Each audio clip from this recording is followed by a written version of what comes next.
But don't look in your rearview mirror, here comes number 8. He's a rocker and a roller, and he shows us how to shut him down. I guess he runs independent until my dad is back in town. Yeah, I guess he runs independent until my dad is back in town. That boy, stand on it, son.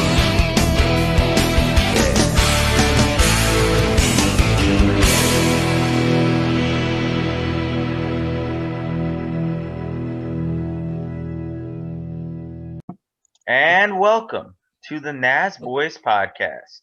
Now, did you know that with his win on Sunday, Christopher Bell was the first driver to win in Oklahoma?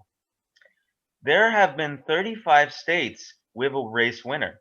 The states that do not have a race winner include Alaska, Delaware, Hawaii, Idaho, Louisiana, New Hampshire, New Mexico, North Dakota, Minnesota, Rhode Island, South Dakota, Utah, Vermont, West Virginia, and Wyoming. You probably knew that because NASCAR posted it, but hey, we got to give you this fun fact. Welcome to the Nasboys podcast, everybody. I'm your host, Mike, aka Mike Bob Fam 101, with my good friends Christian, aka Savage NASCAR. What's up? And Ryan, aka Ryan_W 3 underscores. What's up, guys? Now, for this episode, we have another guest here today. He was originally supposed to be on the podcast with us, but has decided to return for one episode. Introducing Cam, aka I Spy Cam. Howdy, y'all. All right, so Cam, thank you so much for joining the podcast today. Thank you for allowing me. How did you get into NASCAR? Okay, so really what's funny is I was actually in the hospital when I was sick. And it was a long story with why I was in the hospital. And I remember it was Indianapolis when Brad Keselowski won. And I was already hooked. I thought that was one of the best races, overall. And I was like, oh yeah, I'm definitely sticking to NASCAR. So it's kind of like nostalgia every time I see it again. So very cool. Very cool. Do you guys have any questions for Cam? Which year was that race? Was that 2016 or 2017? 2017. Yeah, it was 2017. Maybe I think it was 2017. Maybe 2018. I don't want to push it though. I don't want to push it. It was 2018, but either 2017, 2018. Yeah, I think I'm pretty sure it was that year because 2016 was the year that Keselowski finished second to Casey Kane in the Brickyard. So you're correct on that. Yeah, and then everybody was saying that Keselowski was going to go in next time because he was getting close. So it was pretty cool. All right, so let's get down to business tonight. Weekend recap for the Daytona Road Course. Starting off with the Truck Series as always. Ben Rhodes picks up his second win in a row. The truck race, in my opinion, was very mad, but I will get into my full thoughts later. But first, you guys. I think Ben Rhodes winning again was pretty insane. He's still, young talent, so seeing, really, overall, if you've seen what's going on, this whole season for the first, couple races that we've had, young talent was winning or guys that really haven't had a chance to make a start or finally, coming in there and, pulling some big bucks, which is nice. Yeah, I don't really like Ben Rhodes, so I was a little disappointed with it. But the race was interesting, to say the least. It had decent racing, but the ending, that was so long. The ending was so long, too many overtimes. But I guess you can't fault NASCAR for that. You can just fault the drivers for, having problems with the cars. But it was okay, I guess. Yeah. You also got to think that truck's on a road course, especially how tight Daytona is. It's going to be a little harder for them. Yeah, and the heavy duty truck, going around those corners. So right, that's to be expected. I thought it was a good race. There was a lot of incidents. We saw spins and wrecks and mechanical failures. I was surprised that Ben Rhodes won. I did not expect that to happen. And Stuart Friesen had a chance to win. He was my pick. He had a chance, but he kind of fell back. I think he overshot one of the corners, if I'm correct, on a restart, and that put him backwards. But yeah, I mean, it was a decent race. What about you, Ryan? Yeah, I agree. It was decent. I liked the Xfinity race last week. I more listened to it than watched it, the truck race. But from the parts I did watch, it was okay. I agree with all of you guys, that yes, trucks on a road course and the way the trucks are and how tight it is. I'm also not the biggest Ben Rhodes fan, so like I wouldn't say I was surprised at anyone, because I never really focused on truck that much last year, so I didn't know like who was good at a road course and who wasn't. So I chose Christopher Eckes, whatever his name is, by a long shot, which didn't turn out too bad because he was running in the top 5 for a while before a few wrecks ended that. But I was really hoping, especially at the end, that Sheldon Creed could win. But yeah, it didn't work out. He got sent deep, and I guess congrats to Ben Rhodes for winning twice in a row. And here's you guys' thoughts on the truck race. One of you said great, 12 of you said good, 5 of you said meh, and 3 of you said bad. Overall thoughts on the race. LFRD 23 says way too many cautions. Action was very intermediate, forgettable overall. I'm a God 248 says, I think it went way better than I thought it would be, but it still wasn't great. I agree with you. And then driver of the day, you guys couldn't decide. Now we'll move on to the Xfinity race. That was a pretty good race, I would say. Good racing overall. Crazy moment with the AJ Allmendinger and Cindric incident. Oh yeah, that was a big one. Yes. So what's you guys' thoughts on that? With the AJ Allmendinger, thing with Cindric, I was pretty surprised that like anything else didn't happen. I was a little shocked, but I mean, really overall, that race was very competitive. Like I don't know, you could just cut those tensions with a knife there. I mean, people were really, really going for that win. What about you, Savage?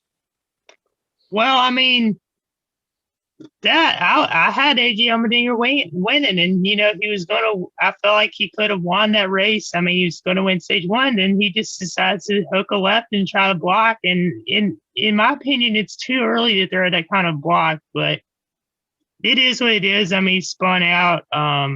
The race was decent. I'm happy that Ty Gibbs won. Pretty close to him in victory lane, and there was not as many crashes as the truck race, but I would give the race for example, a 1 out of 10 rating. I would give it probably a 7 or 6.5. Yeah, I mean, well, I agree with you guys that AJ Allmendinger was too early to throw that block. We can't forget that Cindric was racing him hard coming out of the chicane. He was bumping on his back bumper. They were racing like it was final lap of the race. It was only stage 1. I understand. Go ahead, Kim. I was gonna say but I think that shows that these guys still have learning to do. So seeing that, I mean, it kind of keeps a level-headed, and plus, I mean, racing's racing, but I do agree with Savage on the whole Allmendinger, trying to come in blocking, but it didn't work. He's got to learn a little better than that. It's a little harder to do on a road course, for one, but especially when someone's trying to race you. I mean, it gets a little difficult. They really won stage points for sure. Yeah, I just felt like it was too early. They were both the main contenders. Both of them are veterans. I think they should know better, but I guess it happens. Yep. And the majority of people that I asked had either Cindric or Allmendinger as winning it. And I agree, that was a really early move by both of them. It wasn't just all Allmendinger. Cindric was getting really physical with him for the stage win. And Allmendinger did come down to try to block him. Cindric could have also gone down because he could go below the yellow line, but obviously going down on the apron, and then you have the risk of hitting the grass, so I get why he wanted to avoid that. But overall, a pretty too early move, too aggressive that took out one of the biggest picks to win. And I think it's safe to say Ty Gibbs impressed us all, like surprised us. Oh yeah. Yeah, I thought he was gonna do okay because he was gonna Xfinity in the ARCA, I mean, and he was running in the Gibbs equipment, but I wasn't expecting him to make these big moves and like going full send through the dirt and just saving it. We saw him sliding and drifting some turns, so it was impressive. And overall, the race was much better in my opinion than the truck race was. We had more battles, more hard fighting. So I yeah, agree I with liked it. Ryan. Yeah, I also agree, and I think that Ty Gibbs is going to be a threat for years to come. Yeah. I know a lot of people are going to say he's a silver spoon because his daddy or his granddaddy's Joe Gibbs, but I seriously think he's very talented. To be able to come up in the front like that against so many people in the Xfinity Series is definitely a great talent. In his And first ever time in one of those cars. yeah, and I'm glad that he got more opportunities to come, which, by the way, Ty Gibbs will be in 14 more races, I believe, in the 54 car. So that's just going to make that 54 car even more stacked. And we'll have to see how good Ty Gibbs does, and hopefully he goes full-time next season. Yeah, I will say that it did shock me seeing him out there because he just seemed like he had a whole different attitude to him, I Mhm. mean, it seems like he got his priorities straight, which is what matters, when it comes to racing, Right. if you win, because it's a thinking game, it's a strategy game. You gotta think what you're doing too. So I thought seeing him out there, what he was today, I was like, kind of made me a little happy. I was like, good job, like, he's gonna make races fun again, because Exactly. now we're gonna have some competition in there. Yeah, he will be very competitive with Harrison Burton, Gregson if he stays in 2022. So we'll see. Here's you guys' thoughts on the race. 6 of you said great. 11 of you said good. 2 of you said meh, and 2 of you said bad. Here's the full thoughts. LFRD again says didn't watch the whole race, but the end was all right with Ty and Cindric battling. I am. Matt G Pastor says Cindric didn't win, and NASCAR was inconsistent when they had the pile up and kept it green. Oh, And Ben Danouche says, I didn't watch all of it because of hockey and only saw the last 6 laps. And then Orin.Garrison24 says, because Cindric wrecked my driver. Well, that's racing, Orin. I feel you because I was also upset about it because AJ is one of my drivers in the Xfinity Series. But after looking at the different angles, he did come down. They both were at fault, in my opinion. Driver of the day was unanimously Ty Gibbs. Well, mostly unanimous except for Matt. Way to ruin it with Cindric, buddy. aggressive went around. Yeah. And then here's you guys' thoughts on the wreck. LFRD says Allmendinger's fault. Cindric got beside him and then ran Allmendinger all the way to the grass. I'm a God 248 says hard racing for a stage point. That was unnecessary. I agree. Yep. Bubba Love says Dinger blocked too much. I can agree with that. Diecast Racing Enterprises says Penske moment. That's man. It hurts, but listen, I'm not gonna be biased. I'm a Penske fan, but it's all right. It's all right. It's all right. Yeah, you can just say it. I know Penske races aggressive. I don't care. Yeah. I was also gonna say real quick that I did think that with the whole Cindric and Allmendinger, thing, it looked like that Cindric kind of shocked AJ, I mean, yeah, I'm sure because he was a little early for him to do that, I mean, maybe he was just like trying to get him out the way or like just like scare him, but I mean, he really did put the pressure on.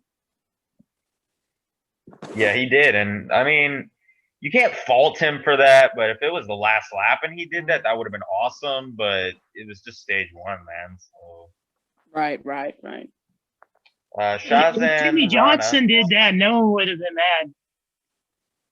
I would have. because I'm a fair NASCAR fan. Same. I'm just saying. I'm just. I know. I feel you. I feel you. No, I know what you're saying. I'm a Johnson fan too, though. But I got you. Shazan Rana, 2448, I think is his name. He says he didn't.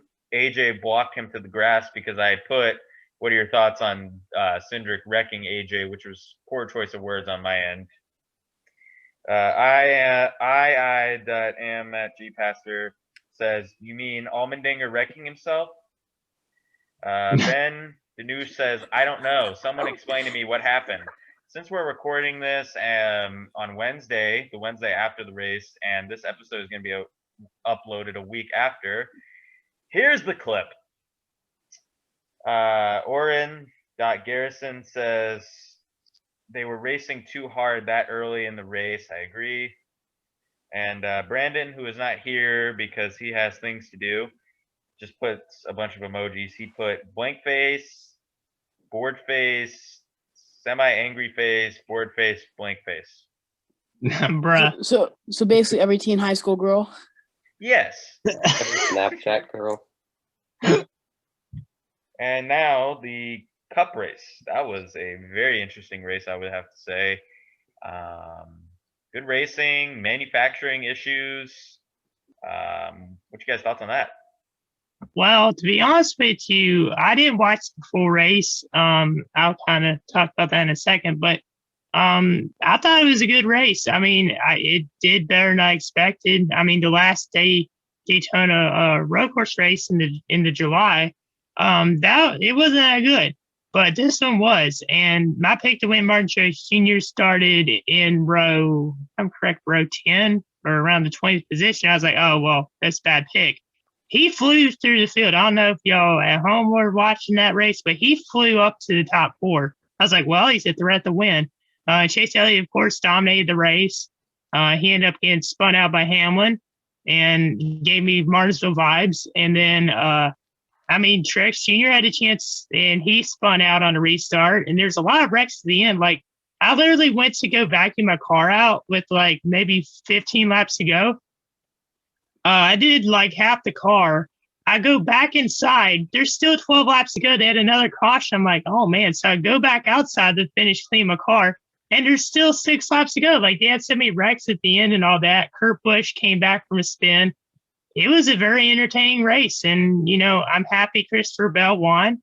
I thought it was a good race, and he became the first driver. Him and McDowell were the first 2 drivers, or actually the third drivers in NASCAR history to win the first 2 races to win the first 2 races of their careers to start the season off. If I'm correct, I may have said that wrong, but yeah. Yeah, Yeah. you're right. I remember that fact. I was pretty happy with it. I mean, I like seeing Christopher Bell win. I mean, it kind of sucked, Joey Logano didn't go in there. I don't know if you guys know this, but I am a fan of Joey Logano, and so it's kind of been a lot of pain, seeing it lately. What's been going on? I definitely thought that Chase Elliott was going to win. I was kind of shocked with the whole Hamlin situation. I mean, I wasn't too shocked, but I mean, I was kind of shocked because, like, Elliott almost always wins road courses. For him not to win one was pretty nice, and I don't know. I kind of think that Chase is starting to get into it with everybody. I don't know if it's because he's turning too big or if he's just a little too cocky, I don't know. But he's getting himself in trouble, and, he's going to start ending up like Kyle Busch and other drivers. He just doesn't see it yet, I don't think. That save in the grass was pretty lit, though, not going to lie. I give it, yeah. I give it, yeah. You're right. Yeah. What about you, Ryan? Yeah, eventful race, I would say, with just cautions and the saves. I think it was good. I picked Chase to win. And not gonna lie, yes, I'm a big Chase fan, but it was kind of cool not seeing him competing for a win at the road course. Seeing Logano and Christopher Bell in his first time for Gibbs, fully for Gibbs in the 20. But yeah, Chase had a great save. I thought the one, I thought Kurt Busch was done when he slid through the grass from first. I was expecting his car to like overheat or just get destroyed, but he did a good save and managed. He came third, right? Third or fourth? Yeah, like yeah, it was like I think it was like third. Yeah, at the end of Yeah. the day, he was definitely up there, top 3. I know for a fact, top 5 for a fact, because Logano came second. I thought Logano had Bell when there was down to 2 to go, 3 to go, but tire strategy, Bell had the better tires and was able to catch up easily, and he made some good moves, some aggressive moves. He wasn't afraid to make contact with him, and it was cool to see Logano congratulating him and being genuinely happy for him at the end. Yeah, he raced him clean too, like especially on that last pass. Yeah. Like, not gonna lie, I thought Logano was gonna be really aggressive with him, and like I guess you could say trying to block him was aggressive, but he didn't put him in the wall or make contact anything when they were trying to block him on the back stretch. So I'm glad to see Christopher Bell win, even though I'm not the biggest Christopher Bell fan. I was kind of ticked off at him actually in the 500. Oh, for that wreck, yeah. Yeah. I was pretty I was like pretty happy to see someone that hasn't gotten a race win yet, in Cup Series, and getting it for the first time. I bet that's a great feeling. I can only imagine what it feels like. So congrats to him. So that's really all I can say. I mean, it does suck what happened with Joey Logano, but at the end of the day, Joey Logano has multiple wins. While Christopher Bell, he just got his first one, so I'd be happy. Yeah, I'm happy for Christopher Bell for that, but out of the 3 races, I would still say the Xfinity was the best, in my opinion. I'd say Cup was the best, in my opinion. I'm saying Cup. I mean, don't get me wrong. I think it was close, but I gotta say Cup. Yeah, I thought the Cup race was very interesting as well. Very intense. A lot of failures in the beginning of the race. Kyle Busch, his brakes locked up. McDowell overshot the first turn. So that was a very interesting start. Racing was pretty solid as well, especially in the final laps. They were really going at it. All of them were. And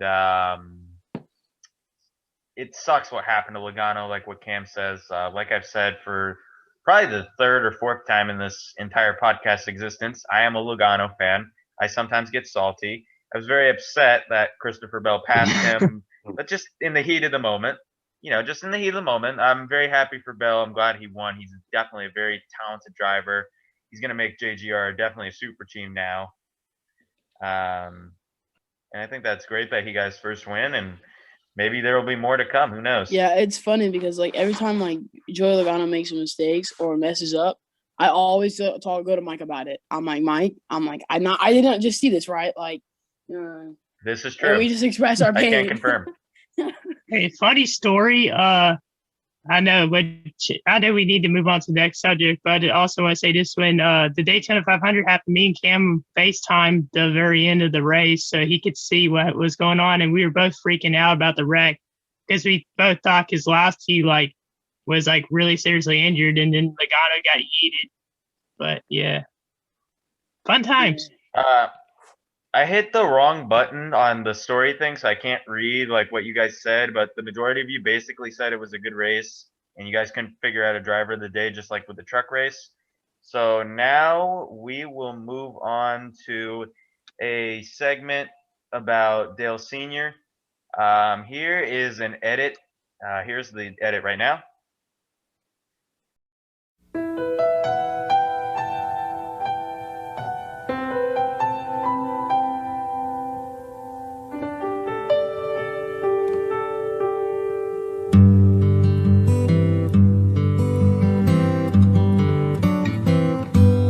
Looking back on the memory of the dance we shared beneath the stars above. For a moment, all the world was right, and how could I have known that you'd ever say goodbye? And now I'm glad glad I didn't know the way it all would end, the way it all would go. Our lives are better left to chance.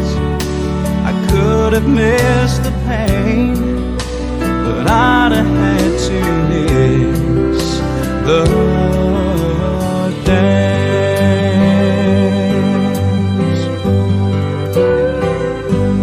Holding you, I held everything for a moment. Wasn't I the king? But if I'd only known how the king would fall, hey, who's to say? You know, I might have changed it all. And now I'm glad I didn't know the way it all would end, the way it all would go. Our lives are better left to chance.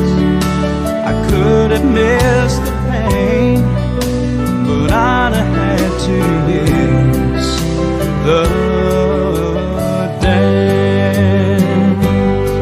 my life is better left to chance. Study up for this night, and fortunately could find Dale Earnhardt's acceptance speech.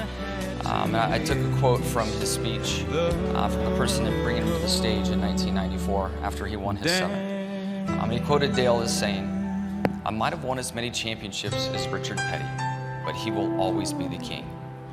I completely agree and must say, I might have won as many championships as Richard Petty and Dale Earnhardt, but I will never be the king or the intimidator. I'm just a guy from California who always wanted to race.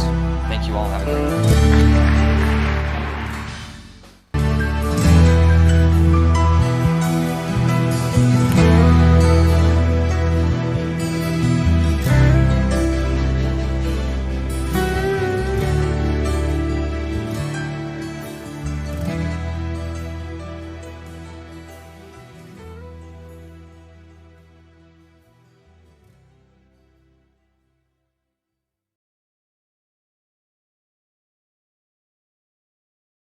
Anyways, Dale Sr., as many of you guys know, about a week after he recorded this, or we recorded this, was the 20th anniversary of his death. Dale Sr. was arguably one of the best, if not the greatest NASCAR driver of all time.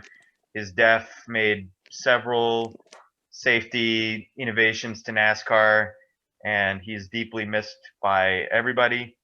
So I want to know, what are you guys' favorite Dale Sr. moments just to honor him?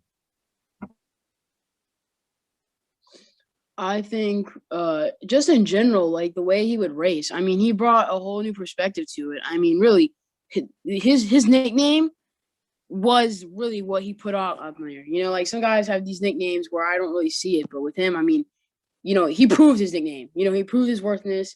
I think that he just had this confidence and, you know, like nobody other, you know, like, I mean, like he was like the Richard Petty, but of, you know, today, well, not today, but, you know, in the 2000s and all that. And I just thought, like, you know, it was crazy. I wish I was alive to see all those happen, but, you know, I wasn't. But, you know, going back, thankfully, YouTube's like a time machine. So going back to see those races, I mean, it was just amazing my eyes, you know, I'm like, holy cow. Like, so it was pretty cool. Yeah, Well, yeah. I mean, sorry, good. Well, yeah, Cam, I agree with you. His racing was definitely some of the best I've ever seen, regardless of how dirty it is. I don't care really, because I don't mind aggressive racing, but when it's too far, I gotta call it out. But anyways, Dale was definitely a great aggressive racer. That was what he was known for, and he had the coolest nickname ever, the Intimidator. So for me, I gotta go with when he won the 1998 Daytona 500, because it was like so genuine. Like, obviously, when you win the Daytona 500, you're gonna be genuinely happy, and we're gonna see genuine reactions from people. But with him, everybody was happy. It was like everybody breathed a sigh of relief. You know, the crews coming over, giving him high fives, that just showed how respected he was around NASCAR. And whether you loved him or hated him, even though I wasn't alive at that time, you could just feel that probably everybody was very happy for him. And I wish he could have won another one, or at least watched Mikey win the Daytona 500, but definitely a cool moment. Yeah, I'd say for me, there's so many. I mean, we could talk about the time he got out of his car to clean his windshield while still driving it. Racing at Richmond, and he's got the car is totally covered in mud, and he hollers on the radio, "Richard, I need to pit." And Richard says, "Dale, I hate to come in and pit and lose all that track position." And Dale comes on the radio and says, "I'm going to be off the radio for a few minutes." And then you see Dale driving with his knee and got one head, and he's cleaning the windshield off. I mean, one of my favorite moments was when he battled Jeff Bodine at Riverside. One of the craziest. Well, Dale Earnhardt has gone out in front, but it has not been without incident here. Let's take a look at how he did it back in lap number 72. There you see Bodine in the 5. He gets trapped on a slow car. And as he gets trapped in the slow, Earnhardt just drives around in the dirt. Goes through the dirt. Let's take another look in the dirt at what happened here. Another vantage point. You see the slow car, and Bodine is caught, and down to the inside goes Earnhardt in the number 3, like a little shortcut there, and he goes out in front.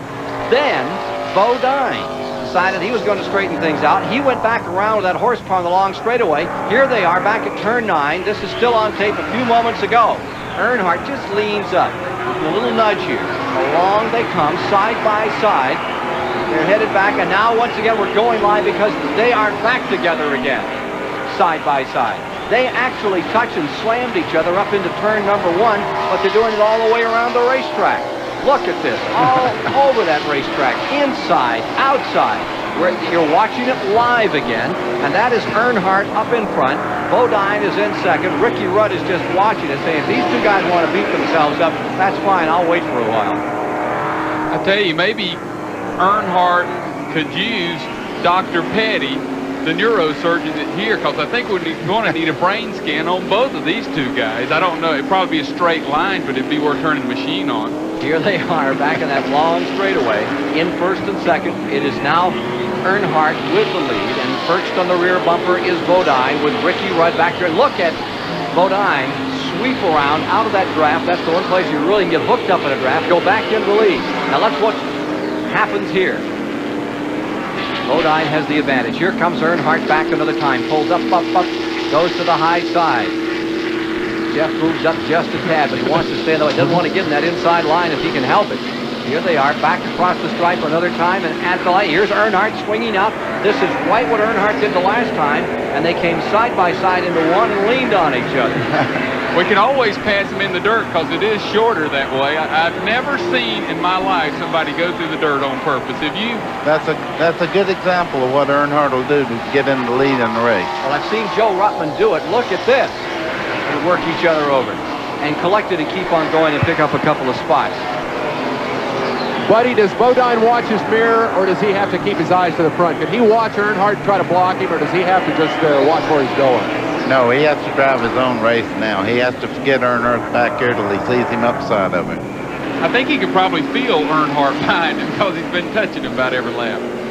And he is touching him, isn't he? Yeah, they're getting together almost all the time through the S's, and the way they sling those cars. I mean, you're talking about racing. This takes my breath, and I make my living going to races, and I mean, this takes my breath. You know, John, you're talking about you never saw anybody do that, but in the old days, Curtis Turner, on this very same track in this race, past Parnelli Jones, cut a straight line through all those S's and made a whale of a line, just right out through the dirt, bounced back on the track and came through. That was in '67. Ken, Johnny said that was a little before his time. Yeah, Curtis Turner, yeah, he's one of my heroes. Buddy Baker, Curtis Turner, Fireball, and all those old people. I love them. Jeff Bodine in front, Dale Earnhardt second. Now Bill Elliott has dropped out. He has gone back behind the wall. That's so unfortunate for car number 9. It's been a miserable day for a former winner here in 1983, and Jerry Garrett has the story. Well, Ken, the reason why Bill went careening off the track there earlier is he hit some huge piece of debris that just physically knocked him off the track. To squash the header pipes flat, they're down here with a torch now trying to cut the header pipes out so we can get some back pressure out of this exhaust system. The car will still run, hopefully get back out there. He's got a lot of points at stake. Indeed he does. He's in a tremendous battle in the points. Currently coming into this race was in second place with 147 points in front of Terry Labonte as work continues back in the garage area on Bill Elliott's car. Here you see the Earnhardt car trailing Jeff Bodine in the lead, and there you see Ricky Rudd in third, and right behind him is Rusty Wallace, and they don't gain or lose any time. I think they're sitting on something, both 15 and 27, waiting for further on in this race to show their hand.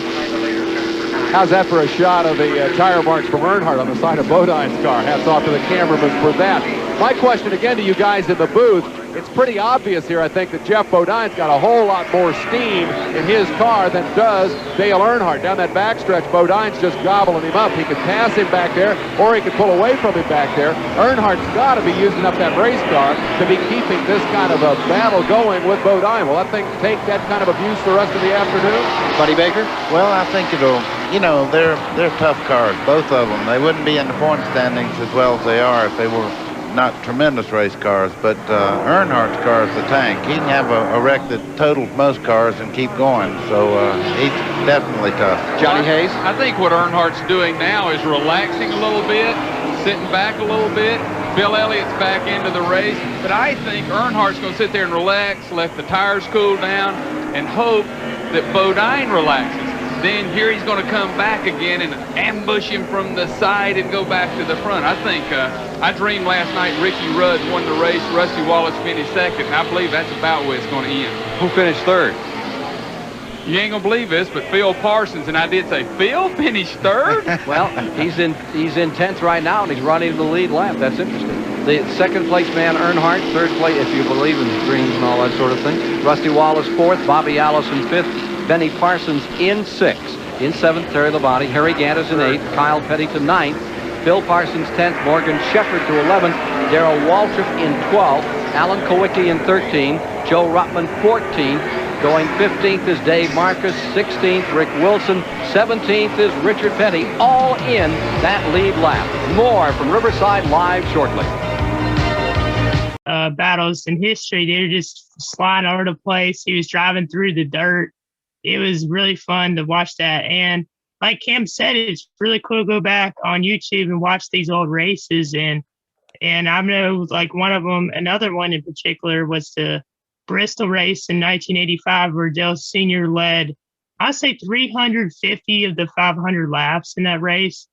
Pretty much dominated, and he was just bumping people out of the way, moving lap cars, and it was just a bunch of wrecking, and that was classic. I mean, heck, didn't mean to wreck him. It's Rowell Cage one too, 1999.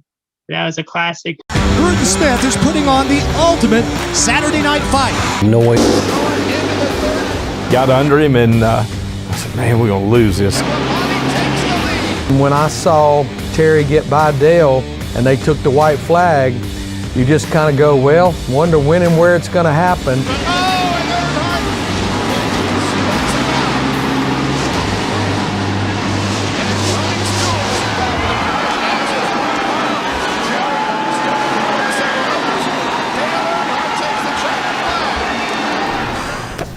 Around I went, and so I spun out and hit the wall, and Dale won the race. So the thing I really remember about that night was the roar of the crowd. It might be the only time that I've been at any racetrack, but especially Bristol, where at speed the crowd noise drowned out the race cars. He shut the engine off and it got louder. And I mean, you could even see Earnhardt's eyes in the car like, wait a minute, what's that?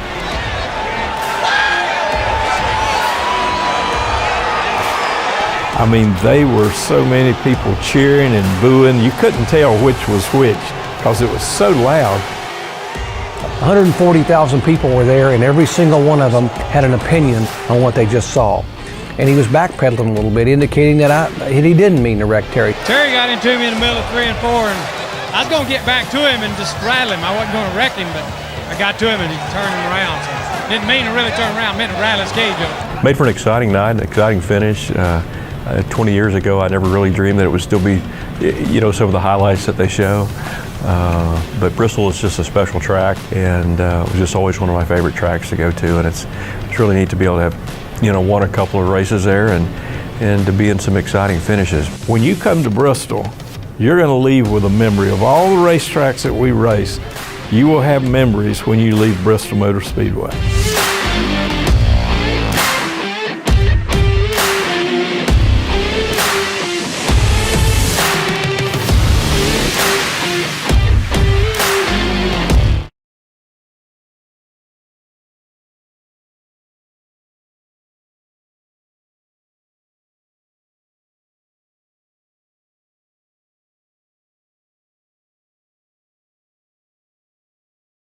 One of my favorite moments. And even though he didn't win the race in 1995, Bristol was one of my favorite moments too. I mean, he came back from so far behind to almost pass Terry Labonte and win that race, but couldn't quite get by him, turned him off the final corner, and he spun across the line. But I mean, there's so many. I mean, even though I never got to meet him, and I was only like 4 months, no, I was like 2 months old when he passed away, but still, the impact he made on NASCAR was tremendous, and he was a great legend, a great driver, great legend, great person. And yeah, what about you, Ryan? Yeah, I would have loved to seen him race, because I've heard stories, I've seen videos on YouTube and other platforms, and yeah, I think it was funny seeing him cleaning his windshield while driving, but I have to agree with Mike that, in my opinion, one of the best moments was the Daytona 500 win. Because not only was it just, it was a Daytona 500 win, it was special for him, but after 20 years of trying, yeah, they finally won, and it wasn't only him and his team that was happy, it was just pretty much the whole NASCAR community at that time had smiles on their faces. So I think that's one of his best moments. Not the best, because he had just so many of them, but that's one of my favorites. And I heard a quote the other day, I don't remember it exactly, but it was something like, drivers thought the worst possible thing they can see was Dale Earnhardt in their rearview mirror, when in reality the worst thing they can see was Dale Earnhardt not being on the track at all. Never heard that quote before. That's interesting. I haven't either. Now let's get into some news. We haven't reported news in a while because the season started. So starting off, Dale Jr. is going to be owning part of the Nashville race in IndyCar. So what's your thoughts on that? I had no idea about that. I had no clue. I saw it. I mean, I'm a little shocked, and I don't think he really doesn't know what he's getting himself into. Because personally, in my opinion, I think those guys at IndyCar kind of, I don't want to say they're dirty, with some of the things they do, but I kind of do, with IndyCar, and I think that, doing that, he's gonna have a hard time out there. That's what I think. I'm not quite sure what you mean he's going to have a hard time out there, because he's just owning part of the race, not really driving in it. But I think it's an okay move, I guess. He wants to be more involved in IndyCar since, I guess, Jimmy. It's cool, I guess. I mean, what I'm trying to say, though, is that, I feel like he doesn't have, I don't know if there's the word, the credibility to, run an IndyCar, not company, but, race team. I just don't think, I don't think he knows what he's getting himself into, is what I'm trying to say. Yeah, I just pulled it up, and it said, and he's been trying to get NASCAR to return to Nashville, and it says here that he has joined the ownership group of the NASCAR Music City Grand Prix. He joins Justin Timberlake as an owner in the venue. So I don't really know a whole lot about this, but I guess then he's like helping own part of the event. So he doesn't like, from what I understand, he's one of the people that owns it, runs it, stuff like that. But he has nothing to do with the like actual racing. Right. That's what I was trying to say, but I couldn't word it properly because, words. Yeah, I get that he wants to be involved with like more motorsports, but I'm not too sure. Like, I agree it might not be the best decision, but again, he's not like fully driving and being more involved with it. So I guess it's what he wanted to do. So it's a good move for him, I guess. And I'm not sure how it's going to work out, but I don't have the biggest opinion on it at the moment. Yeah, I don't really have an opinion on it either, but whatever. I like IndyCar. Other race fans like IndyCar. Now we got Chip Ganassi getting fined and suspended for breaking the COVID protocols for NASCAR. So what you guys thoughts on Chip that? Ganassi gets canceled for not wearing a mask, but I don't know what exactly he did to break that, break the guidelines and all that. But I mean, the rules are the rules.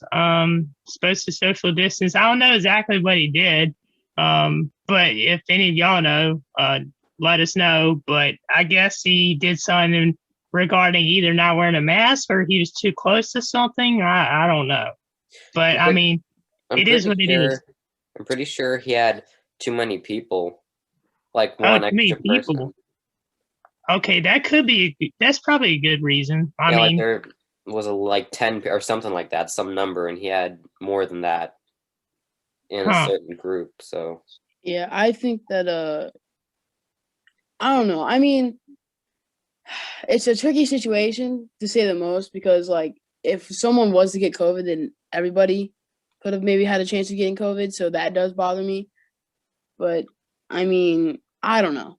I mean, I guess I'm gonna say that they're in the right for getting a race suspension. But if anything, I thought maybe maybe a fine or like point suspension would be better than maybe suspending them for a race. But that's just me.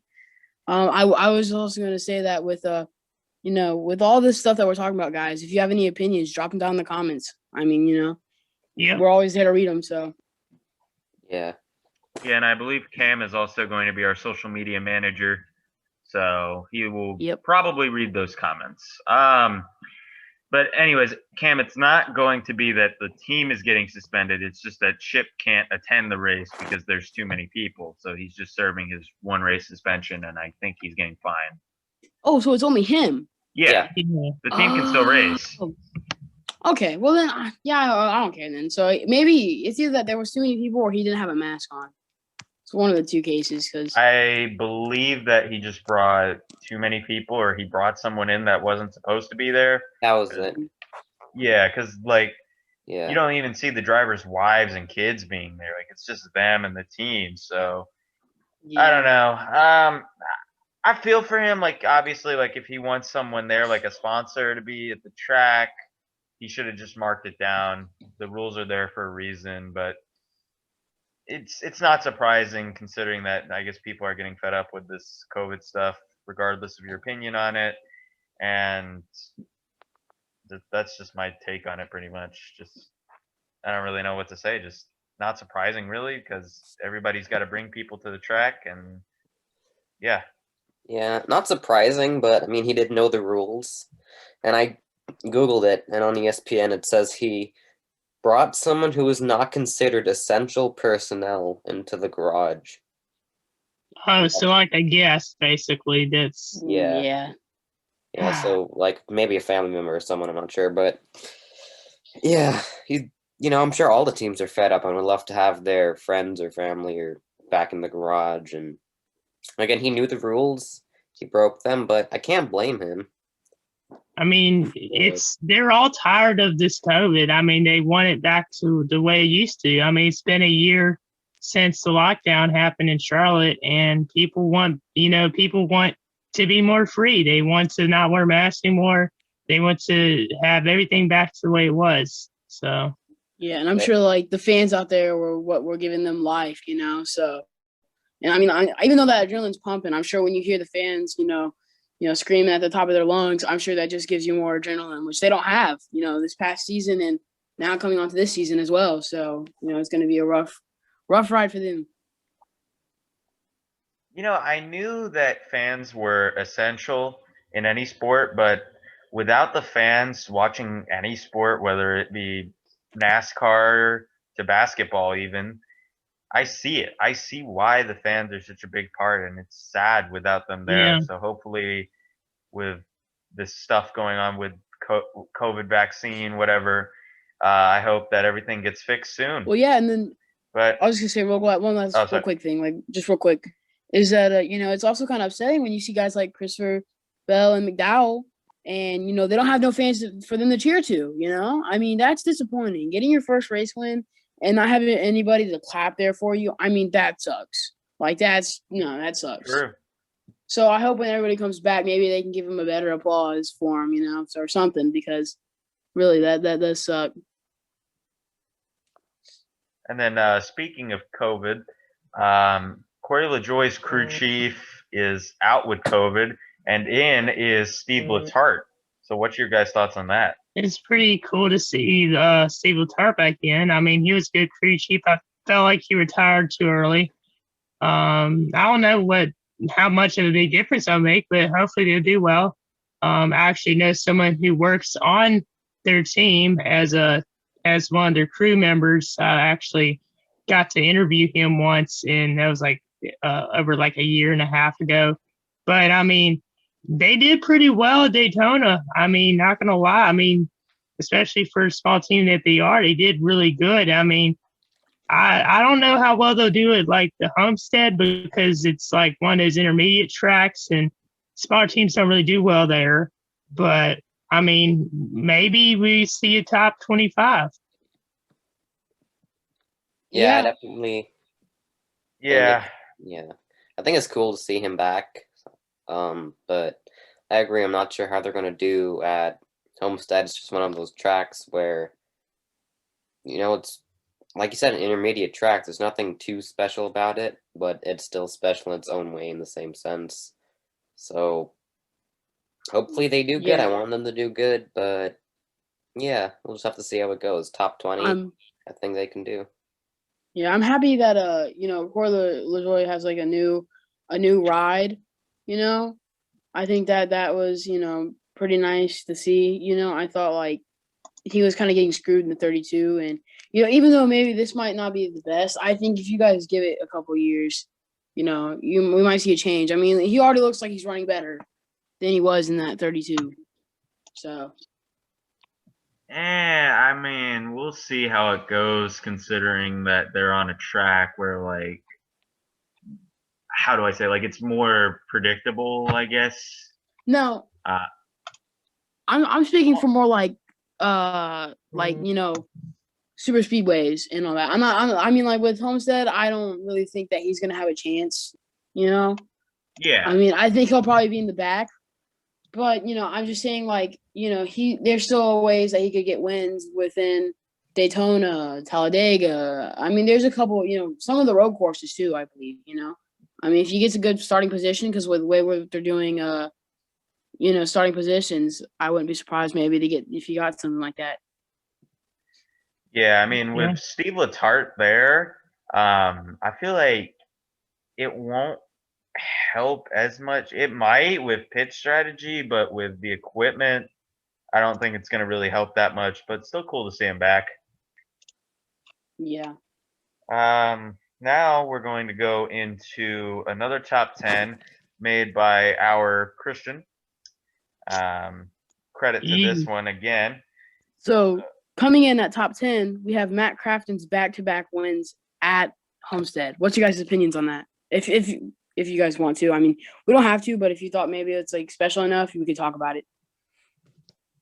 Back-to-back Well, I mean, the first championship, if I'm correct, he wrecked actually in the final race at Homestead, but he still won, and he became, if I'm correct, the first Truck Series driver to win back-to-back championships. Yep. And I mean, Crafton, he's one of my favorite drivers, but not being biased, you know, I try to make the list based off of like moments, but also to like not just Cup, but for Xfinity and for Truck and Cup. So that's why I have that at number 10. Apologies for saying back-to-back Homestead. We were just on the road about it, but you guys know what I meant, so my bad. Yeah, back-to-back championships. Mm-hmm. Yep. Christian? Oh, so I mean, he's asking y'all thoughts, but it's all right. So at number 9, we got Ron Hornaday Jr.'s 4th championship in the Truck Series. Now, on our only attempt at a green-white checker, but the only prayer he has is if the caution flies because Kevin immediately. Let me tell you what, I'm gonna go home and buy me some new struts. Some Strutmaster. That's right. I'm gonna get me some. Well, I'm gonna get me some more boots. Kevin Harvick. I think the boots are going to take the struts here in a minute. They're gonna start strut boot scooting here in a minute. The Georgia Boot Chevy Silverado of Kevin Harvick again running in the 2nd spot. His team, Timothy Peters' teammate TJ Bell right now lining up 5th on this restart. That's amazing. Top 5 restart for Timothy Bell or TJ Bell. Now Kevin Harvick, a terrible stat that he does not want to hear, but he has never won a race in the Truck Series when he's led over 80 laps, and he has definitely led over 80 laps tonight, so he wants to break that streak. Rick, don't do that. and it could happen right here. This is a green-white checkered, Rick, for the win, we know, but also for that 5th spot. Boy, there's a lot of stuff going on. And think about it. You have 2.5 months until you get back to the racetrack. You want to hang on to this win as long as you can. TJ Bell in the back. Here comes Timothy Peters. Kevin Harvick to the green flag. Will he get by him as they go into turn number 1? Timothy Peters goes high. Kevin Harvick goes down low. Timothy spun the tires at the start, Darrell. You talk about the hot tires. Yeah, I was afraid of that. But I think he might be. Colin Brown needs to get by him. He needs to get those 5 more points. Yeah, this is working out good for Colin. But Johnny Sauter still not out of this deal. Johnny Sauter's racing too. Whoa, look at that play. Wow, look at the move by Johnny Sauter and Matt Crafton up the racetrack trying to get by that 6. Boy, did you see Sauter? He never lifted. Sauter trying to stay in. White flag in the air. 1 lap of racing to go. Kevin Harvick trying to make it 3 wins on the 2009 season.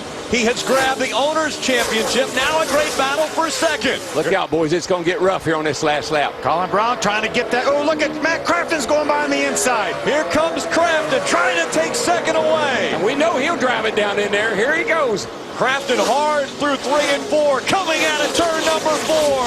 Kevin Harvick is going to win again in the Camping World Truck Series. Freaking job, guys.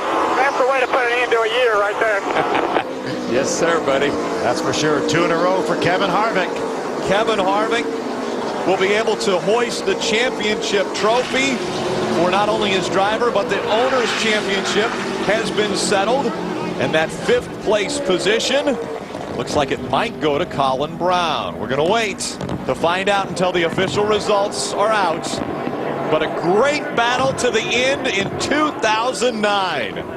Wow. What a great that was fun, wasn't it? Dramatic, wasn't it? Oh, yeah, that's what I love. His strategy in this series is so cool. It gives everybody a chance. Your 2009 champion, Ron Hornaday, grabbing the championship a week ago. Look, he's putting all the front brake in it, the bias. jacking the front brake in it so he can do a burnout. I hope he radioed over to Kevin and said, let me help you do that. Do it this He did a lot better than Kevin did last week. All right, we're going to try it again. Here we go this time. Kevin Harvick down. All the way around he goes. Here goes Ron Hornaday. The dual burnouts once again. Kevin Harvick gets another shot at it, and this one's a little more impressive. I got to tell you, I don't think he wanted to do a donut. He was trying to go parallel with Ron. He couldn't do it, so he said, well, I'm going to save face, and I'm going to do some spins here. Yeah, he's still going around. He's down in there somewhere. You know what? I want him to be out of the truck standing on the bed when the smoke clears. Come on, do it. Come on. Harvick gets most improved burnout of the week. Hornaday continuing to celebrate his championship at the end of pit road and into turn number 1. The smoke still around the Ford truck, the victorious truck of Kevin Harvick. What a year for Kevin Harvick Incorporated. Wins the championship on both owner and driver, wins the race. Hey, he had to wait for the smoke to clear before he could drive off. He didn't know where he was. Kevin Harvick now saluting the fans. What a great night and what a great season. Little Miami Vice tonight. Now, he's the only Truck Series driver to have 4 championships, and he joined the likes of Jeff Gordon, Dale Hurst Sr., Jimmy Johnson, and Richard Petty as the only drivers to win 4 championships in any NASCAR series. Now, some people may not know this, but Ron Hornaday Jr.'s father actually passed away the previous offseason on December 21st, 2008. So at the time, Ron Hornaday Jr. was actually 51 years old when he won this championship, and he won 4 races. And he won 4 races in a row that season, which was another record, which made the championship an even special moment for him. And that's why I think it deserves the number 9 spot. And Kevin Harvick won that race, the Homestead race. Yeah, and they did double burnouts, as you could see in the clip. I didn't know that he was 51 years old. I knew he was really old, but I didn't know that he won that and his father, too. That's really cool. Yeah. Yeah, and Kevin Harvick was the team owner, if I'm correct, or was teammates with him, if I'm correct. I'm not exactly sure, but Harvick led 108 of 136 laps, and he passed Timothy Peters on the final restart to win the race. So, yeah. At number 8, we have the big one that happened in 2016. Here's the clip. The 48, 6-time champion Jimmy Johnson. The car just hasn't agreed with him. Checking out. You heard him before the pit stop. What do we need? Big adjustments on the 48 and to his outside. The 18 of Kyle Busch, a poor pit stop, but now he lines up in the outside. No one's better rolling the top than the 18 of Kyle Busch. And you can bet Kyle Busch will try to make that happen. He's unbelievably good on that outside on restarts. 10 to go. They come into the restart zone. Kyle Larson, the outside. Carl Edwards on the inside. Green flag back in the air. They're blocking. Good go Nevo. Carl Edwards into the wall. He got tagged by the 22. Big hits by the 19. And the caution comes back out again. That is exactly what we saw Joey Logano was going to try to do. Big fire of the 78. But that is what we thought was going to happen. Obviously, the wreck isn't what we thought. Martin Truex Jr. needs to get out of this race car. Very aggressive on the restart. The flames rolling out from underneath the hood of the 78. Red flag comes out. Martin Truex Jr. is out of the car.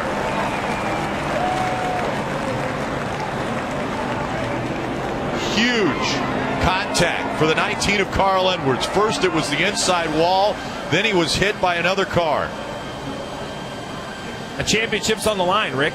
The 22 gets a great restart. The 19 blocks. They make contact. Look at the damage on the 19 car. A couple huge impacts. And we thought that's what was going to happen. The 22, Joey Logano, has been so good on restarts all night. The 22 gets a big run. Carl sees him coming. He goes to block. 22 does not slow up. Stays in the throttle.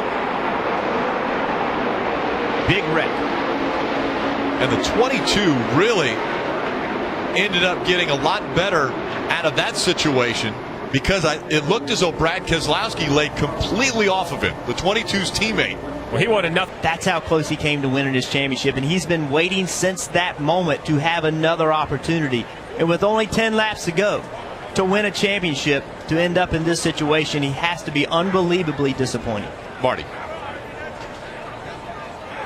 First and be cleared, guys, just as you know, so he's going to go do that first. But he walked up to apologize to Todd Gordon, said it was 100% my fault. And in fact, he told Todd Gordon, he said, tell Joey, go get it, go win this thing. So that's what he told Todd Gordon when he went up there, shook everybody's hand on top of that pit box, said, my fault, 100%. I'm sorry that I came across his nose like that. So what a class move by Carl Edwards. And we saw that after the 2011 championship. First guy to Tony Stewart's window, Carl Edwards. Tonight, a big wreck here.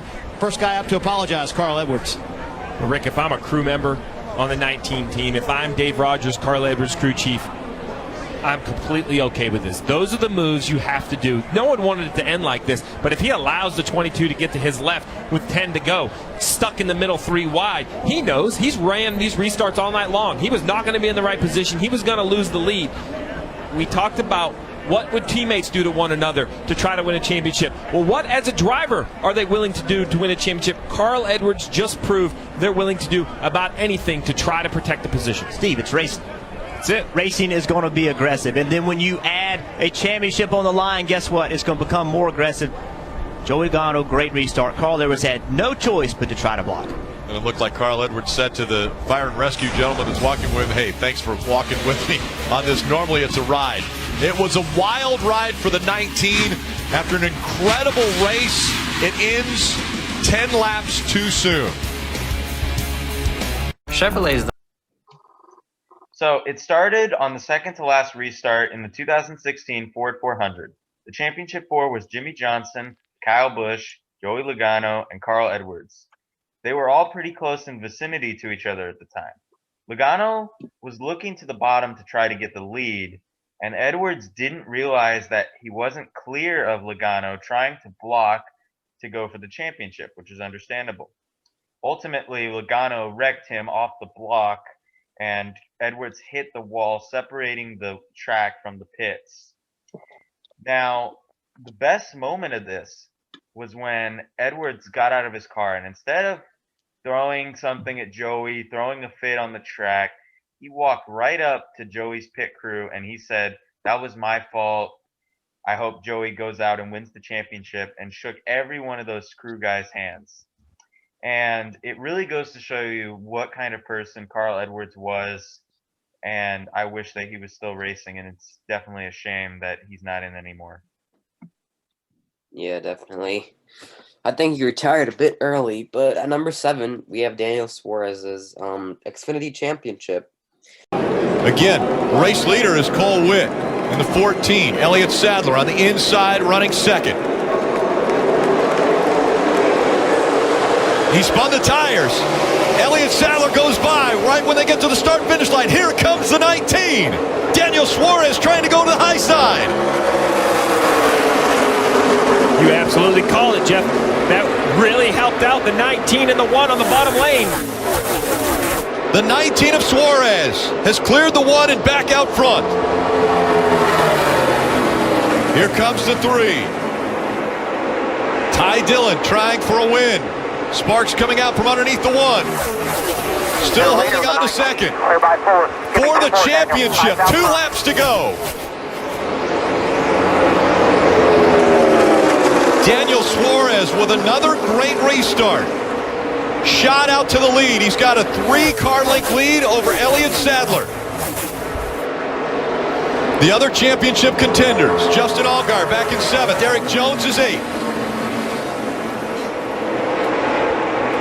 This time by, coming out of turn number 4. White flag in the air. One more time around. 1 lap to go, sponsored by Credit One Bank.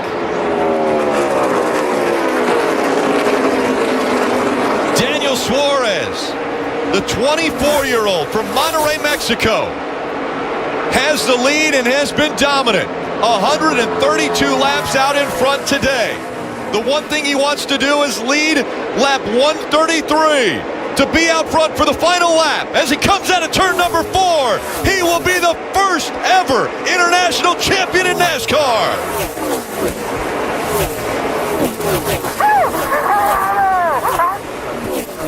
Thank you, guys. Thank you.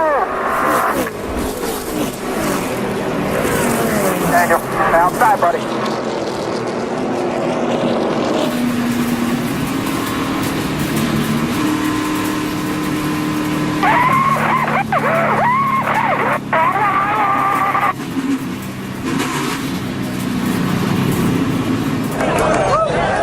An entire country behind him. Daniel Suarez from Mexico, the first Latin American driver to win a NASCAR National Series championship. And once again, he had to win the race to win the championship under this format.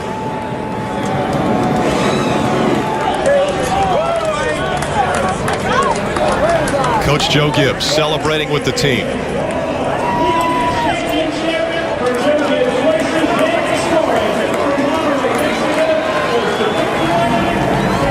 Alex Bowman Crash coming off of turn number 4. He is out of the car and will get into the safety vehicle, go back to the infield care center. Another one tomorrow.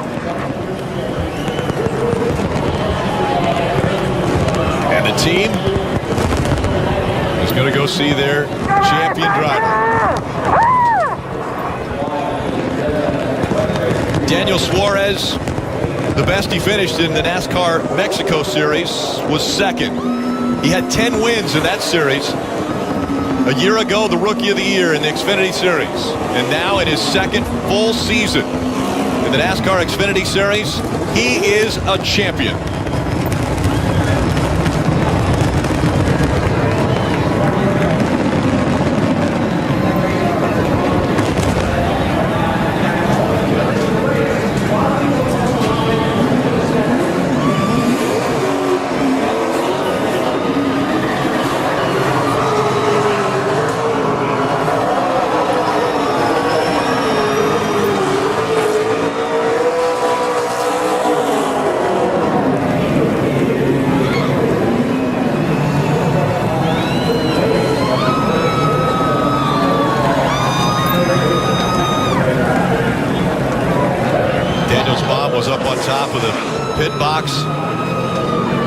His dad was too nervous. Said he had to watch from the grandstands.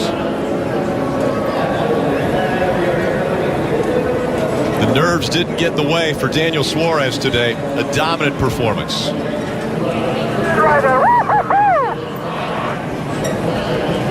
This was back in 2016. He did pretty good in the race. He led a lot of laps, actually, and ended up finishing in the top spot to win the championship. And by doing so, I believe he became the first non-US born driver to win a championship. Yeah. Not at least the Xfinity. Correct me if I'm wrong. And he was 24 when he won this championship as well. So he was young when he did it. What do you guys think? Do you have anything to say about it? I think he was pretty young to win, an Xfinity championship. So I thought it's pretty impressive that that happened, So yeah, I put him or that race at that spot because because of what it meant. And I mean, no one expected him to win that championship that season. I mean, I didn't expect it, and I mean, underdog team, and they pulled it off. And I mean, it's crazy. Like now, looking at where his career is now, he ever since that moment, though, he's kind of declined in a way in his career. I mean, he did have some good races. He went the Cup, but now he's just dropped back down. And hopefully we can see him back in Cup again sometime. And he was the first foreign driver to win a NASCAR Series championship. So that's why I have him at number 6. You mean number 7? Yeah, number 7. My bad. No, you're good.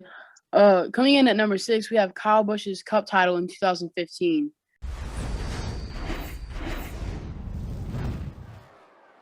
Green flag back in the air.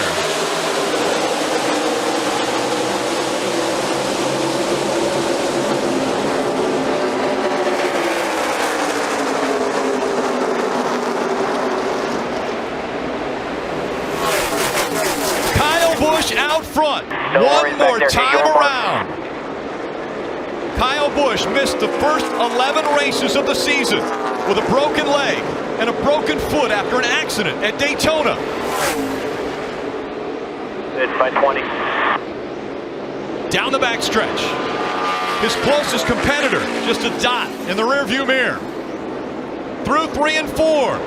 No one has battled through as much pain and had as much perseverance as 30-year-old Kyle Busch.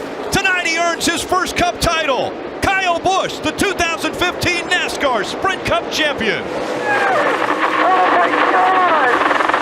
Look at me,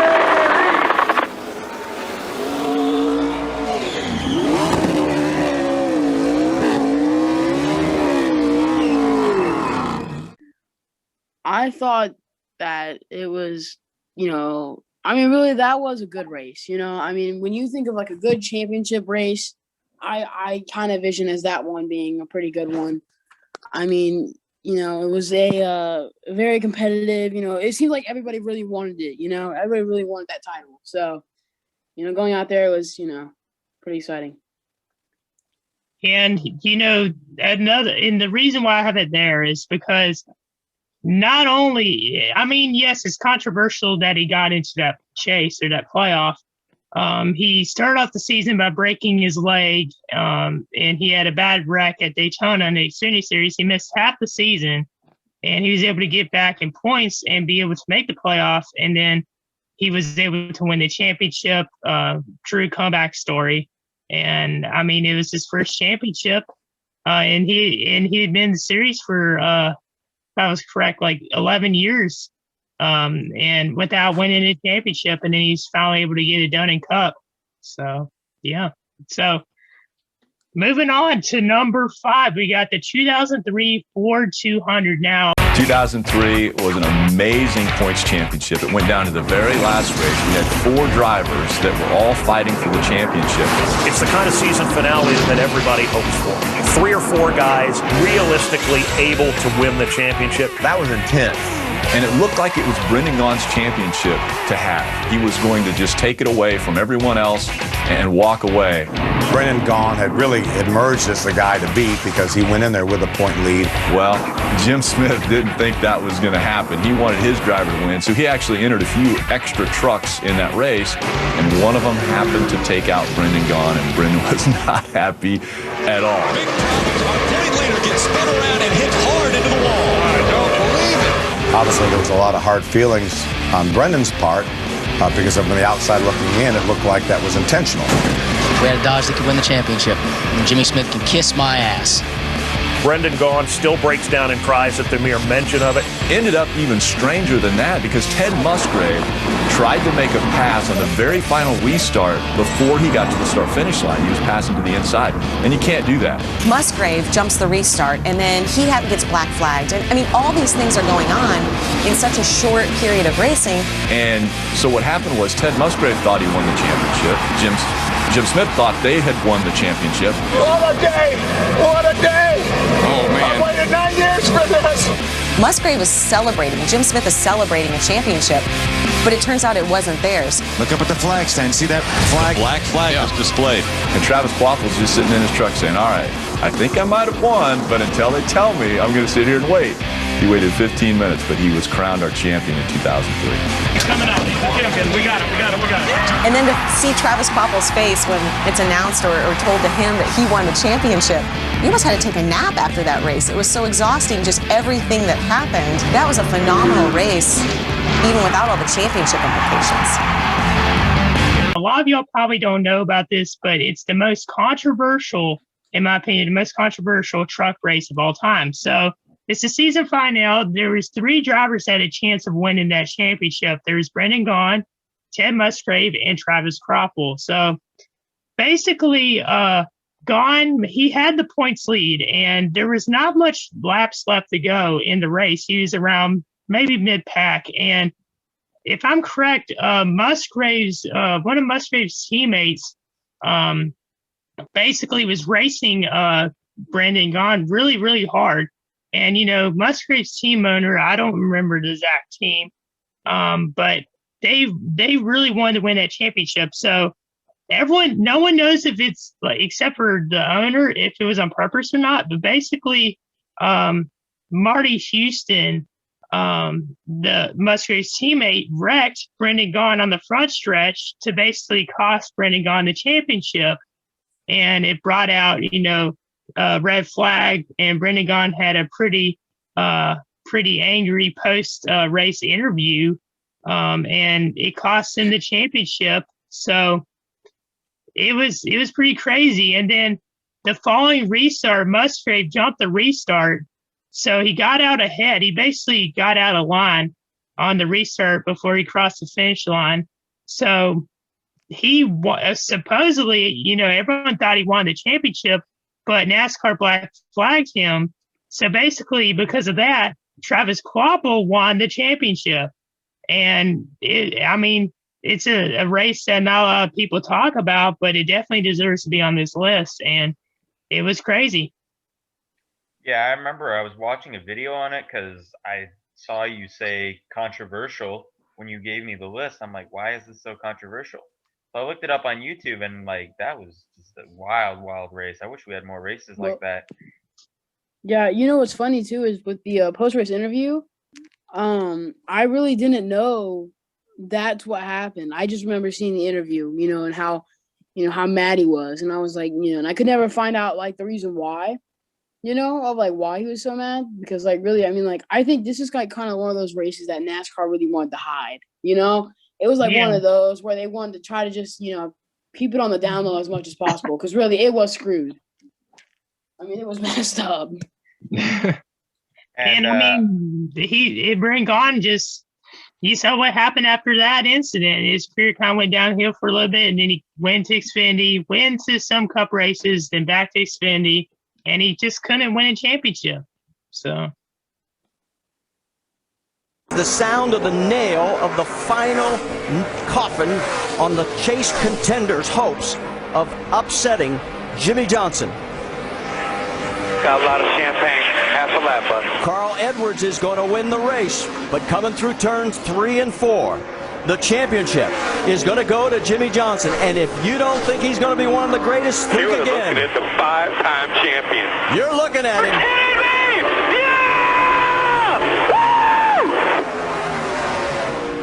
You guys are the best! Boy. Unbelievable! Yeah! Woo! Remember you promised to burn them tires off. You guys are the best. I can't believe we did this. Unbelievable.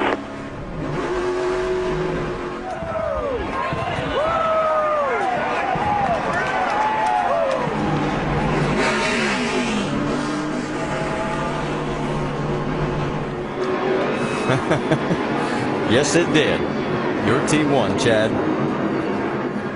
Kevin Harvick finishes third. Jimmy, you For are a Mike rock star, Ford, my friend. You driver finished have 14th. proven it time and time again, and you damn did it today, my friend. You guys are the best, man.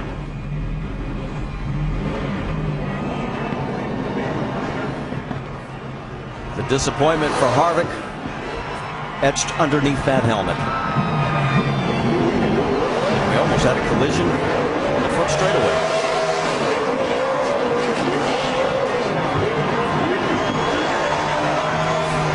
Carl with the backflip. He wins 2 in a row. He's done it now 5 times in his Cup career. And while Jimmy celebrates by burning the tires, Carl's going back up into the stands again. And let's think ahead to next year just a little bit. Remember this race last year? This was the springboard for Denny Hamlin's hopes for a championship. And of course, he does finish 4th in the championship behind Kevin Harvick. And the disappointment of Denny Hamlin and Harvick. And the celebration for the 48. That's just an unbelievable race team that Rick Hendrick has put together there. Putting Chad Knaus and Jimmy Johnson together. There's Ron Malik, the car chief, on the car. Just tremendous team effort. Rick Hendrick Motorsports, their 10th Sprint Cup Driver Championship, the most all-time, one more than Petty Enterprises. Jimmy finishes the season with 9 straight top 10 finishes. And Denny climbs out of the car, knowing he's going to be asked 100 questions that he doesn't want to answer. The 2010 season was not the best for Jimmy, but he did manage to win the championship over Denny Hamlin and Kevin Harvick. He was the first ever driver in the chase format to make a comeback from such a large deficit, and the third in all of NASCAR history in the final race. He as well became the 6th major sports athlete/team to win 5 in a row in any sport, with the list including the New York Yankees, the Montreal Canadiens, the Boston Celtics, John Force, and Michael Schumacher. Jimmy had slow pit stops that led his crew chief, Chad Knaus, to switch crews with Jeff Gordon's team. it was interesting. I was not a NASCAR fan when around this, but it's so cool to see a guy like Jimmy Johnson. I believe he was the first ever driver as well to win 5 in a row. So definitely a good add to this list. And one thing I want to add about that race, I remember watching it, and a lot of people don't notice, but basically Kevin Harvick had a chance to win that championship too. And Denny Hamlin was another person that could have won that championship that year. Hamlin ended up actually spinning in around like lap 11 or something like that. And Hamlin was able to rebound a little bit, but Johnson just had so much of a points lead, and Carl Edwards won the race. Johnson got third. I think Eric Almirola finished fourth in the 9 car. And the race was a pretty good one. And as a Jimmy Johnson fan, I mean, I was so happy that he won, and I was just jumping up and down. But yeah, so number 2? And number 3. 3. Actually, number 3 is Kurt Busch loses his tire. Great moments. Homestead Miami Speedway. Caution is on the speedway, and it is a problem for Kurt Busch, the Nextel Cup points leader, starting the race today. Let's go over to turn 2 and get an update there. Already a near disaster and still a potential disaster for Kurt Busch. He got about midway between turns 1 and 2, and the car just simply would not turn. He did an amazing job to keep the car off the wall. Ran literally 2 inches from the concrete all the way around through turns 1 and 2. Kept it off the wall, immediately headed for pit road. Well, they changed right side tires only. The entire wheel came off. The middle section of the wheel was broken loose, so the hub was still attached to the tire was still attached to the wheel, but it completely came loose. So they brought it down, just changed right side tires, and sent him back onto the racetrack. Greg Biffle all by himself. Biffle's going to win the battle, and Busch will win the war. 5th is Kurt Busch, and he is the NASCAR Nextel Cup Series champion. This is what a team does to win a championship. They persevere on a day such as this. All year long, we've done things like this. Whether we put ourselves in a hole or whether we had a small problem, I just can't believe we were able to overcome all of that turmoil today. The 2004 NASCAR Nextel Cup Series champion is Kurt Busch.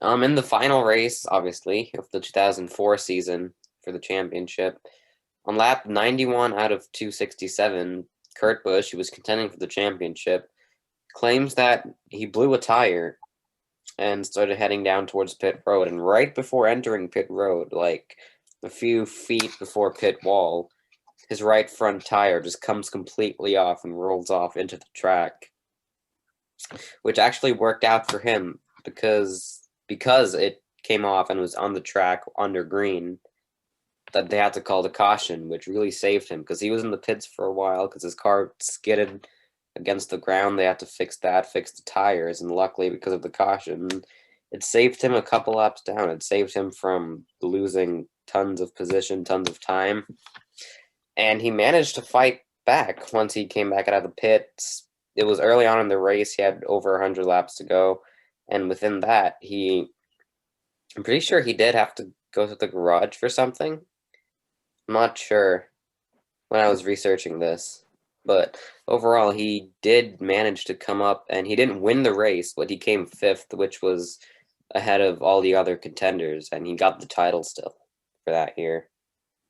Yeah, Jimmy Johnson and Jeff Gordon actually finished, I think he finished 2nd and 3rd in points, and Johnson finished, I think, 2nd in that race.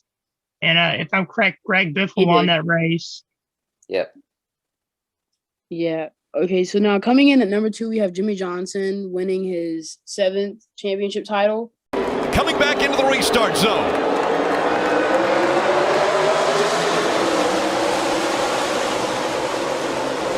Great restarts by both the 48 and the 22. Kyle Larson drops back to 2nd, but he fights back on the outside.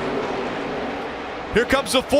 Kevin Harvick racing that 22 hard. Come on, baby. Come on. Jimmy Johnson out front. They've passed the overtime line. You know, half lane higher. Larson looking to the high side. This time by. Perfect lap. White flag in the air. One more time around from Miami. Jimmy Johnson has never won at Homestead Miami Speedway, but he's never been in a position where he's had to win for a championship. Down the backstretch he goes. A half a lap away from the championship. Jimmy Johnson through 3 and 4. Make room. Richard Petty and Dale Earnhardt. There's another 7-time champ. Jimmy Johnson wins his 7th NASCAR Sprint Cup championship.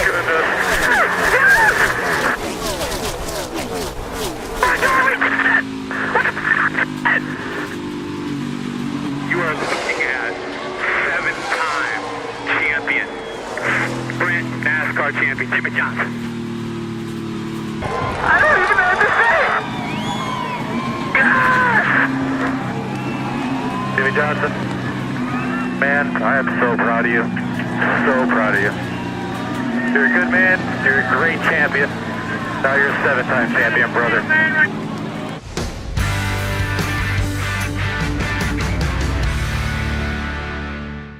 Which really, I mean, overall, if you take a look at the season, I don't think that like Jimmy did bad. I think he did better than, than he did his last season. And I think really he just came there with an edge on his shoulder to, just to get that one last title for everybody, for the fans. I mean, he tried to push for another one, but, sadly he couldn't get it. I mean, it happens, there it is. Drivers sometimes get, a little, I'd say, exhausted. I mean, there's multiple things that come into racing that I don't really think that people see.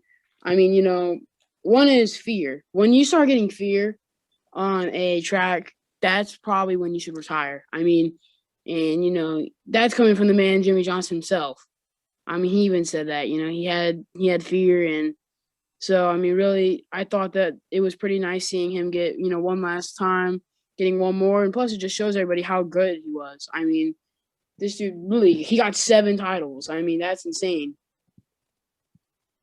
Yeah, I mean, that race, he had a really strong car, but I didn't feel like, he was going to win, in my opinion. Then everything changed when that wreck happened, and he was able to get by Larson and win the championship. Very happy day for me since I'm a Johnson fan, but yeah. Yeah, that was Johnson's only title-winning race that I watched. I didn't see any of the previous 6, so that was cool because I was a big fan of Hendrick at the time. I still am now, but I was bigger then. So it was cool for me, it was just, I was younger then. It was more seeing Team Hendrick win a race. And I didn't know, the records that were being set here and how amazing it would end up being and the lasting impact that he would have as one of 3 drivers to do it, tying Dale Earnhardt and Richard Petty. Indeed. And at number 1, I put the 2011 Ford 400 now. All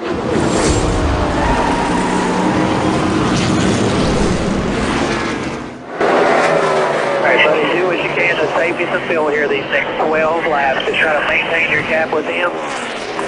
I can't do it and maintain the gap, so you got to tell me what's more important to you.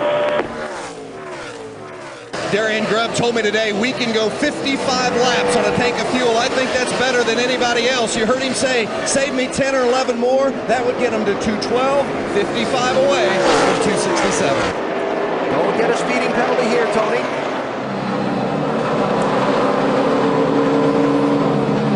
We heard on the radio that he might be out of fuel. You hear the engine running. Still running. Yeah, that's a good thing. Normal stop, 4 tires. 10, 3, 2, 1, third track, don't go. It has been chugging for Tony Stewart on these last laps. Remember, they've had some problems the last 2 pit stops. A little cleaner on the right side this time. A 4-tire change, no other adjustments. The gamble, can they make it to the end on fuel? They're going for it. Tony Stewart, 4 tires and away. Caution flag is out. For the rain. Yellow's out for the rain and 3. Here's the leader. Wow. That is actually a break for Tony Stewart. Yes, it is. As long as we go back racing. Stewart to the bottom, 3 wide for the race lead. 3 wide, you're bottom, still 3 wide. Maybe 4 as the 99 comes down the back straightaway here.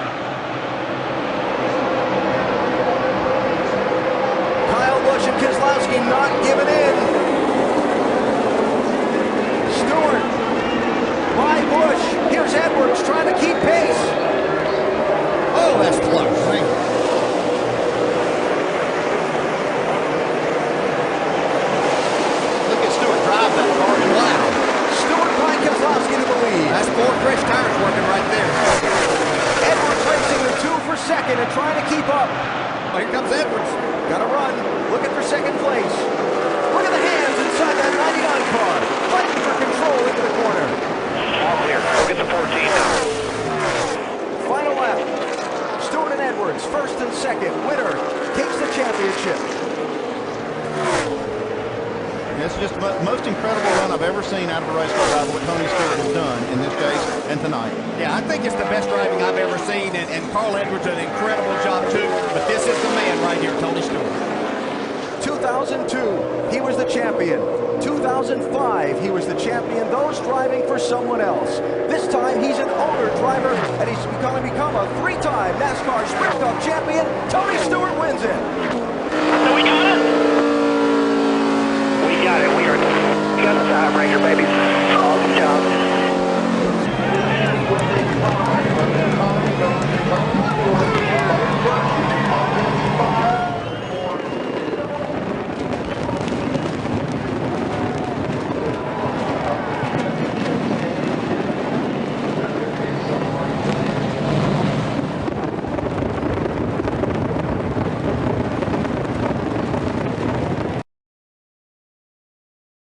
I was debating whether to put number 2 at number 1 or to put 1 at 2, but I decided to put this one at number 1. I mean, the only NASCAR race and season that came down to a tiebreaker, a tie in points. And, you know, honestly, watching this, I didn't think Tony Stewart was going to win that championship. I mean, that race, Stewart started mid-pack. Carl Edwards had the pole. He had the advantage. And, you know, Carl Edwards didn't win many races that season, but he was just so consistent. He was always in points. Stewart had an incredible rally in the chase. He won, I think he won 5 races that chase or something like that. And he was able to fight his way through the field. And he led some laps. Carl Edwards did lead the most laps with 119. And Tony Stewart had some crazy passes. He had to deal with some debris, and they had to put some tape or something. He had some damage on the front of his car. But Stewart was able to still fight his way, and he was able to hold off Edwards to win the race. And they tied in points, so the winner had to go to who had won the most points or had won the most races. So Tony Stewart had won the most races that season, so the title went to Stewart, and it was his third championship of his career. And unfortunately for Carl, it was the second time that he had came second in points. Yep. Yeah, definitely interesting. Like I said, I wasn't really a fan in the 2010, 2011 days. But that would definitely would have been a great time to be a fan. All right. Well, what's funny is, just real quick, Savage is actually the one who got me to watch old races. Because really, I never used to watch old races. I thought they were lame. I was like, no, there's no point to. I'm just more like, I'll just do the present. And then he showed me one, and I think it was Bristol 2010, maybe. And oh man, I mean, really, it just it kind of just proved hey, you're missing out on some good races to watch. So now I do watch those, so I was actually able to see that happen. So I thought it was pretty interesting. Yeah, I definitely like sending, old races out. I mean, even in the Super Series, to send out old races from that time period to kind of get people knowing and kind of get into the vibe of what they're going to be dealing with and what the races were like back in the day. And I encourage y'all that are watching this to go check out some of those old races. And if you have time, I mean, I do it sometimes. Just watch old YouTube races. Some of my favorite ones to watch, especially are the Bristol ones from back in the 90s, where they used to wreck. There'd be 16 cautions, or they would have the bumping and run and all that. I mean, go check out those races. And for Homestead, one race I would suggest watching is the very first Homestead race they ever had, because they had zero banking in the original Homestead Miami Speedway track. So yeah. Yeah. And speaking of Homestead, to close the podcast out, it's probably long as it is, but we are going to still close it. Picks for this weekend, we only got Xfinity and Cup, which we were talking about this before we started recording. It's shocking that the trucks are not racing there, but okay. Yeah, upsetting.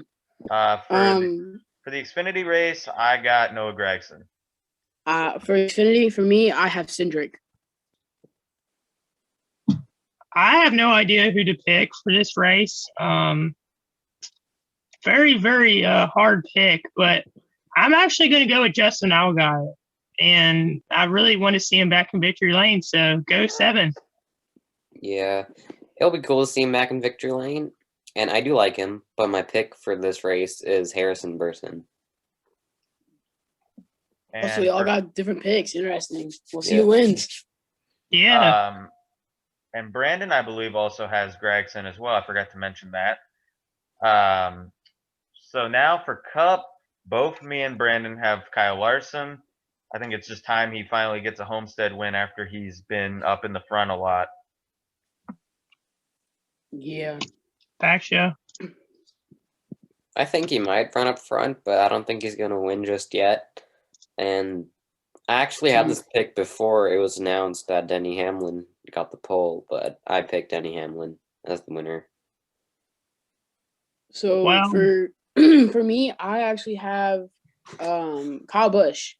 I think that Kyle Busch is going to pull it off, which hurts me to say, but I think that, he's got the right car for it. I mean, looking back on how many times he's winning, I mean, it's just like there's like a certain few people that, I feel like people could really pick through to see who could win. And I think, Kyle Busch is one of those main guys that, like, I think, like, if you were ever betting for something like on a race, I think that even though I don't really like him, I think that for betting for a race, he's a good guy to have, for maybe winning whatever money, whatever this, whatever that. So I'm going Kyle. And those are good picks. I mean, Kyle Busch definitely is a good pick as well. Like he's won a couple Homestead races, and for me, I don't know who to pick. I'm in a mix between Kevin Harvick or Joey Logano. So for me, it's kind of rare to see Logano win with him finishing second the week before, but I'm picking Joey Logano to win. I mean, he's done well in intermediate tracks. And how many wins does he have at Homestead? 2, if I'm correct? 2 or 3. I think like 2 or 3. Yeah, I have Joey Logano winning this race. So, yeah.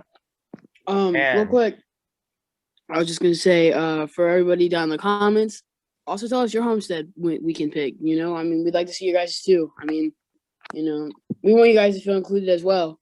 So yeah, subscribe and hit that like button as well. We're also gonna post it on the story as well. As many of you guys know, if you follow our Instagram, which by the way, go follow the joint Instagram and everybody's Instagram in the description box below. And with that note, that concludes this week's episode.